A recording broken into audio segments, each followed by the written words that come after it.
കാലമായിട്ട് മുടങ്ങാതെ എല്ലാ കലോത്സവത്തിനും പങ്കെടുക്കുന്ന ഒരു വ്യക്തിയുണ്ട്. അദ്ദേഹത്തെ നമുക്ക് ഒന്ന് പരിചയപ്പെടാം. എന്താണ് പേര്? ചേട്ടന്റെ പേരെന്താണ്? തിലകൻ. തിലകൻ.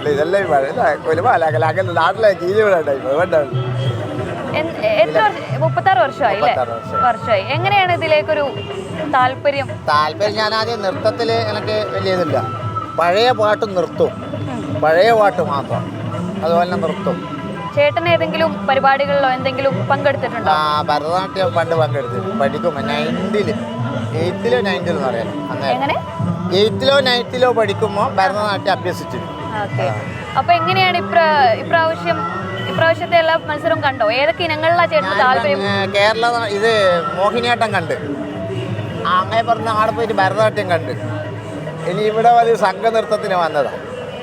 അപ്പൊ അടുത്തൊത്തിരി സംഘനൃത്തം കാണാൻ ഏറ്റവും താല്പര്യമുള്ള ഐറ്റംസ് സംഘനൃത്തം, ഭരതനാട്യം.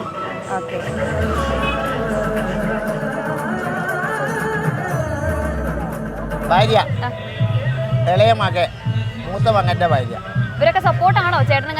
അതെ, അവർക്കെല്ലാം അറിയാം. താല്പര്യമാണോ? അല്ല, ഞാൻ അങ്ങനെ പോകുന്നതെന്ന് എല്ലാവർക്കും അറിയാം. അത് ആദ്യമേ പോകുന്ന പെണ്ണുങ്ങളോട് ഞാൻ പറയും, എന്നെ പോരി എന്ന് പറയും.